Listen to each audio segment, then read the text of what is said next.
അതെ, നാളെ വിഷു അല്ലേ? അപ്പൊ നമുക്ക് ബ്രേക്ക്ഫാസ്റ്റ് ഇവിടെ നിന്ന് കഴിച്ചിട്ട് ഉച്ചയ്ക്ക് ഊണ് കിട്ടുമ്പോൾ കഴിച്ചാലോ? എൻ്റെ ഒന്നും ആവശ്യമില്ല. നാളെ ഉച്ചയ്ക്ക് ഊണും കഴിച്ചിട്ട് വൈകിട്ട് ഞാൻ കൊണ്ടുപോകാം. ആ വിഷുവൊക്കെ ആഘോഷിച്ചാൽ മതി കേട്ടോ.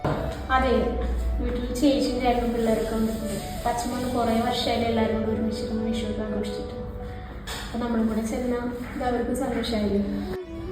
നീയേ ഇങ്ങനൊരു കല്യാണം കഴിച്ചു വന്ന വേണ്ട, നീ ഇവിടെ വന്നാൽ മതി കേട്ടാ. കാരണം ഇടയ്ക്കിടയ്ക്ക് അവിടെ പോയി നിൽക്കുന്ന പരിപാടി നടക്കില്ല. അച്ഛനും അമ്മയൊക്കെ വയസ്സായവരല്ലേ കേട്ടോ, അവരുടെ ഒരു ആഗ്രഹമില്ലേ? അവരുടെ ആഗ്രഹം ഇവിടെ നോക്കാൻ പറ. നമ്മൾ അവിടെ പോയി നിൽക്കണം. പിന്നെ ഞാൻ അവിടെ ഒറ്റയ്ക്ക് നിൽക്കും. പിന്നെ എൻ്റെ അനിയൻ്റെ മോന്നാണ് എനിക്കുള്ളത്. നിന്റെ അച്ഛനും ചില ചടങ്ങുണ്ട് വിഷു ഒരു ചെയ്താൽ എന്തായിട്ട് ഇങ്ങനെ എത്ര വർഷമാണ് നമ്മുടെ കല്യാണം കഴിഞ്ഞിട്ട്? ഇനി എന്ത് ചടങ്ങ്? അവർക്ക് പ്രായമായിട്ട് വരില്ല. എടീ, ഈ കാരണന്മാര് പല ചടങ്ങുണ്ടാക്കി വെച്ചതേ നമ്മളൊക്കെ മുന്നോട്ട് കൊണ്ടുപോകാൻ വേണ്ടി തന്നെ. മനസ്സിലായി? അതൊക്കെ കൊണ്ടുപോയാൽ തന്നെ നല്ല രീതിയിൽ കുടുംബം മുന്നോട്ട് പോകും. പറയണോണ്ടും തോന്നരുത്.